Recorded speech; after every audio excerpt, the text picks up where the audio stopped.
Welcome to Rising Parent, your go-to podcast for navigating the social landscape of childhood. I'm your host, Edna, and Tim and I are here to help you empower your child to build strong friendships and overcome feelings of loneliness. In this episode, our guest speakers, Lynn and David, will dive deep into our notes on the world of social skills and explore practical strategies for helping your child feel included and valued. From active listening to building self-esteem, we've got you covered. So grab a cup of tea and let's embark on this journey to foster your child's social well-being.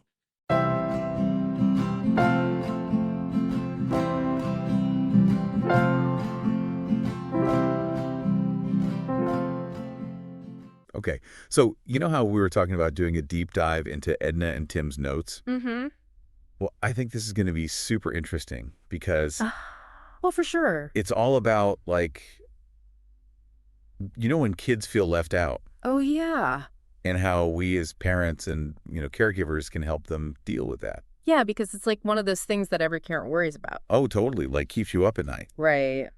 So let's just dive right in to Edna and Tim's notes. Yeah, let's see what they have to say. Okay, so first of all, what I noticed is that Edna and Tim are really emphasizing just like listening to your kid. Oh, absolutely. Like really hearing them out. Yeah, not interrupting, not dismissing. Just letting them talk and actually absorbing what they're saying. Yeah, and not like immediately jumping in to fix it, Exactly. which I think is such a crucial first step. Yeah, because sometimes they just need to vent Totally. and feel heard. Right. Yeah, just having that safe space to say what's bothering them. Exactly. And then Tim specifically mentioned this thing about validating their feelings. Oh, yeah. Like instead of saying, oh, you'll get over it or don't worry about it, Right. you actually acknowledge what they're feeling. So like he gave an example.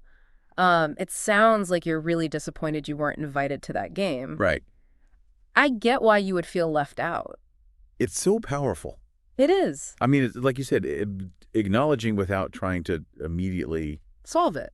solve it. Yeah, yeah. And sometimes, like we said, that is the solution, just feeling Understood. understood, yeah. But then the question is, how do we even like get to that point where they feel comfortable sharing those feelings? Right. And Edna had a really great point in her notes about asking open-ended questions. Yeah, like a detective. Exactly. Instead of saying, why didn't they invite you? Which can feel kind of accusatory. Right. You know, you ask what happened at school today or what do you think is going on with this group of friends? That's so much gentler. It invites them to tell their story without feeling like they're being interrogated. Right. And then I noticed that Edna mentioned wanting to, like, help her kids develop empathy. Oh, absolutely. That was a big one for her. Did you talk about that with her? I did. She was saying that she had tried explaining to them, like, what empathy is. Right. But it wasn't really clicking. Like, how do you teach that? Right. So we talked about making it more of an active experience. Okay, like what? So she had mentioned that her son loves superheroes. Oh, fun. So we talked about using those characters to role play different social situations. I love that. Like, what would Superman do if he saw someone being left out? It's brilliant. It makes it more engaging, you know? Totally. And they're already invested in those characters. Exactly. That's awesome. And then both Edna and Tim also talked about building social skills. Yes, that was a big theme in their notes. Because, like, sometimes it's not just about the feelings. Right. It's also about, like, having the tools To navigate those situations. Navigate them, exactly. So we talked about things like, you know, how to start a conversation with someone new, how to join a game that's already in progress. Which can be so intimidating. It can be. For a kid, especially. Yeah. Or even just how to be a good listener. Which is huge. Huge. Yeah, so it's like giving them that little toolkit Exactly. to handle those tricky moments. And then that ties into something else that Edna and Tim brought up. What's that? Finding common ground. Oh, yeah. Like shared interests with potential friends. So how do you actually, like, help kids do that? Well, Edna had this great realization. She said she realized that she hadn't been asking her daughter enough about what she was interested in. Oh, interesting. She was so focused on what the other kids were doing Right. that she hadn't even stopped to think, like, what does my kid actually enjoy? Oh, I love that. So that's the first step. You know, figure out what lights your child up. Yeah, what are they passionate about? And then you get creative. Maybe it's a robotics club or a volunteer group at the animal shelter. Right. Or even just suggesting play dates with kids who share those interests. It's about creating those opportunities for connection. Exactly. And then another thing that both Edna and Tim mentioned was positive self-talk. Oh, yeah. Such a good one. It is, Edna specifically said she wanted her kids to have a shield against feeling worthless. When they're excluded. Exactly. Yeah.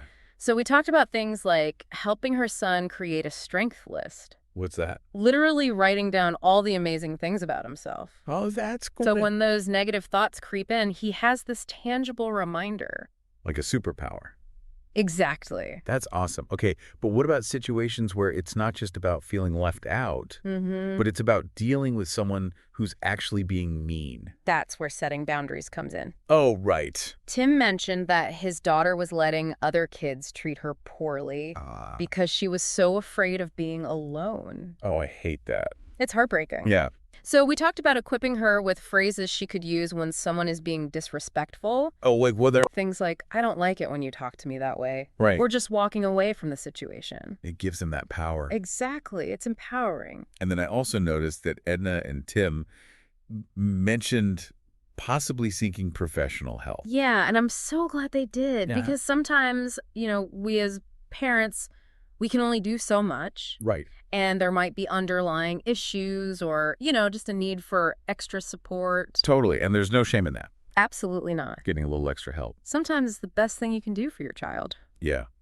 And then lastly, there was that section in their notes about things to avoid. Oh, yes, that was a good one. What were some of those things? Well, they realized that they had been falling into the trap of dismissing their kids' feelings. Oh, yeah, we've all done it. We had Like, oh, you'll get over it, or... Right, or just try harder next time. Exactly. But that doesn't really help. No, it doesn't. So what's the alternative? It's about acknowledging the feeling without minimizing it. Okay, so instead of you'll get over it, you might say...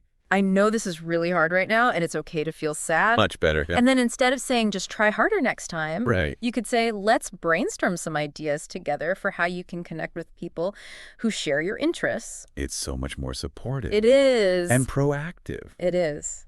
That's awesome. Okay, so to sum it all up, Edna and Tim have given us so much to think about. They have. Truly listening, validating feelings, asking those open-ended questions, fostering empathy, Absolutely. teaching social skills, encouraging positive self-talk, setting boundaries, and knowing when to seek professional help. It's a lot. It is, but even like small steps in these areas Can make a huge difference. can make a huge difference for a Yeah. kid's confidence and sense of belonging. Absolutely. So if you're listening and you're like, yeah, this is my kid, this is what I'm dealing with, Yeah. we hope this deep dive has given you like some good stuff to try out. Some new tools for your parenting toolkit. Exactly. Come on. And don't forget to subscribe for more deep dives On topics that matter. into all sorts of interesting topics. Yes. All right. Thanks for joining us.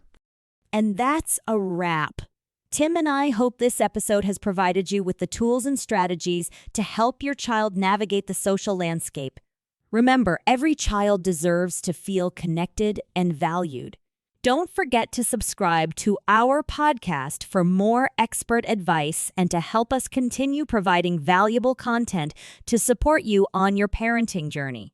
Until next time, let's work together to build a kinder, more inclusive world.